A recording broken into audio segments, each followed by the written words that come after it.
Gopika ஜீவனஸ்மரணம் Govinda Govinda. Radhe Krishna. Welcome to பரம ஔஷதம் Narayaneeyam. Next episode. இன்றைக்கி நம்ம சாப்டர் 6க்குள்ளே போகிறோம். சாப்டர் 6ல் போன சாப்டரில் 5ல் விராட் ஸ்வரூபத்தோட தோற்றத்தை பற்றி சொன்னார் பட்டத்ரி. இப்போ விராட் ஸ்வரூபம் எப்படி இருந்தது அதை வர்ணனை பண்ணுறார். ரொம்ப அழகான சாப்டர். சாப்டர் 6ஓட ஃபஸ்ட்டு ஸ்லோகம். ஏவம் சதுர்தச ஜகன்மயதாம் கதஸ்ய பாதாளமீ சதவ பாததலம் வதந்தி பாதோர்த்வதேசமபி தேவரசாதலம் தே குல்பத்வயம் கலு மகாதலமத்புதாத்மன். இந்த சாப்டர்ல பட்டத்ரி அந்த 14 உலகங்களாக உருக்கொண்ட 14 உலகங்கள்னு சொல்லி சொன்னோம் முதல்ல விராட் ஸ்வரூபத்தில். அந்த 14 உலகங்கள் என்னெல்லான்றதை நம்ம இந்த சாப்டரில் பார்க்க போகிறோம். அப்படி 14 உலகங்களாக உருக்கொண்ட அந்த விராட் ஸ்வரூபத்தை வர்ணிக்கிறார். முதல் ஸ்லோகத்தில் உனது உள்ளங்கால், இந்த ஒவ்வொன்றா பார்க்குறோம், நம்ம ஒவ்வொரு உலகமாக பார்க்குறோம். 14 உலகம் வரும். முதல் ஸ்லோகத்தில் உனது உள்ளங்கால், அதாவது பாதத்தின் கீழ்ப்பகுதி, சோல் சொல்கிறோம் இல்லையா, அதை பாதாளம் அப்படிங்கிற. பாதத்தின் மேல் பகுதி ஃபுட், ரசாதலம். கணுக்கால், அதாவது ஆங்கிள், மகாதலம். ஓகே, இது 3 தான் ஃபர்ஸ்ட் ஸ்லோகத்தில் வர்ணிக்கிறார். செகண்ட் ஸ்லோகத்தில் ஆடு சதை பகுதி, அதாவது போர்ஷன் பிட்வீன் த நீ அண்ட் த ஆங்கிள், அதை வந்து தலாதலம் அப்படிங்கிறார். 2 முழங்கால், அதாவது நீச சுதலம் அப்படிங்கிறார். 2 தொடைகள், left thigh and right thigh, அதலம் விதலம். ஓகே, ஸோ 7 விதலம் அதலம் வரைக்கும் 7 உலகங்கள் ஆயிருக்கு. முதல்ல பாதாளம், அதாவது உள்ளங்காலோட கீழ்ப்பகுதி, ரசாதலம் உள்ளங்காலோட மேல் பகுதி, ஃபுட்டு அண்ட் ஆங்கிள் மகாதலம். தலாதலம் வந்து த போர்ஷன் பிட்வீன் த நீ அண்ட் த ஆங்கிள். சுதலம் வந்து முழங்கால், தட் இஸ் நீஸ். அண்ட் அதலம் விதலம், இது ரெண்டும் 2 தைஸ். இடுப்பு பகுதி பூலோகம். ஸோ 8வது பூலோகம். நாபி, பகவானோட நாபி, நேவல் போர்ஷன், அது வந்து ஆகாசம், தட் இஸ் கால்டு புவர் லோகம்.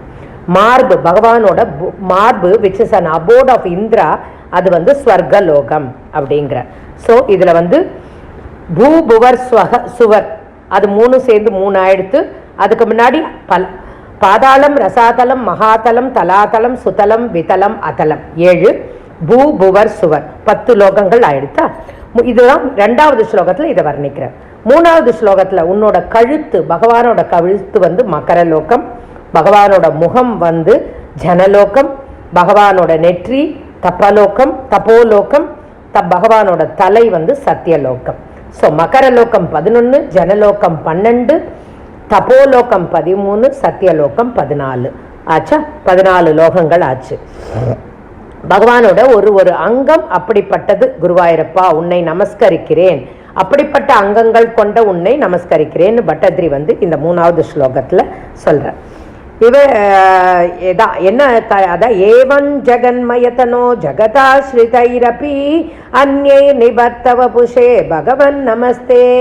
இப்படிப்பட்ட 14 உலகங்களையும் உனக்குள் அடக்கி வச்சுருக்கிறியே, அப்படிப்பட்ட குருவாயூரப்பா உனக்கு நமஸ்காரம். பிரளய காலத்தில் இப்படி அடக்கி வச்சுருந்தியே, உனக்கு நமஸ்காரம்னு சொல்லி 3rd ஸ்லோகத்தை முடிக்கிறேன்.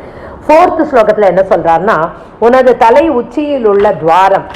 முன்னாடி ஆக்சுவலி பார்த்தோம் நம்ம போன சாப்டர்லேயே, அந்த கபால மோக்ஷம்ன்றதை பார்த்தோம். அது போல் தலை உச்சியில் உள்ள துவாரம் தான் பகவானோட தலை உச்சியில் இருக்கிற துவாரம் பிரம்மரந்திரம்னு சொல்கிறோம் என்று சொல்கிறோம். அதுதான் வேதங்கள். அந்த பிரம்மரந்திரம் தான் வேதங்கள். உனது சுருள் சுருளான கேசங்கள், பகவானோட அழகான சுருள் சுருளான கேசங்கள் மேகங்கள், கிளவுட்ஸ். உனது ஒளிமயமான புருவங்கள் பிரம்மாவின் வாசஸ்தலம். புருவோர் மத்தியே, புருவத்தில் தான் பிரம்மாவோட வாசஸ்தலமா, அதாவது அவரோட இருப்பிடம். உனது கண் இமையின் ரோமங்கள், அது என்ன சொல்லுவோம், ஐ லேஷஸ் சொல்லுவோமா, அது வந்து டே அண்ட் நைட்டு, மூடினா நைட்டு, திறந்தா டே, அந்த மாதிரி. உன்னுடைய கண்கள் வந்து சூரியன். ஸோ நம்ம 14 லோகங்களை பார்த்தோம். அதுக்கப்புறம் வந்து 4வது ஸ்லோகத்தில் பகவானோட தலை உச்சியில் பிரம்மரந்திரம்ன்றதை பார்த்தோம். அதுக்கப்புறம் அதுதான் வேதங்கள்ன்றதை பார்த்தோம். அப்புறம் உன்னது அருள் வருவான சுருள் சுருளான கேசங்கள் வந்து மேகங்கள்னு பார்த்தோம். ஒளிமயமான புருவங்கள் பிரம்மாவின் வாசஸ்தலம்னு பார்த்தோம். கண் இமைகள், கண் ரப்பை சொல்லுவாத, கண் இமையின் ரோமங்கள், அதாவது அது வந்து டே அண்ட் நைட்டுன்னு பார்த்தோம். கண்கள் சூரியன்னு பார்த்தோம். 5வது ஸ்லோகத்துல என்ன சொல்றார், பகவானோட கடைக்கண் பார்வை தான் இந்த பிரபஞ்சத்தின் சிருஷ்டி. அவர் கடைக்கண்ணால ஒரு தடவை பார்த்தாலே அது சிருஷ்டி. உன் காதுகள் இரண்டுமே திசைகள், அதாவது directions, north east south west சொல்றோம் இல்லையா, அது. உன்னுடைய நாசி மூக்குல இருக்கிற இரு துவாரங்கள், நாஸ்ட்ரில்ஸ். அஸ்வினி தேவர் இருவர், அதுதான் அஸ்வினி தேவர்களாம். அஸ்வினி தேவர் இருவர் யாருன்னா நசத்யா அண்ட் தர்சா. இவா 2 பேரும் தான் அஸ்வினி குமார்ஸ்.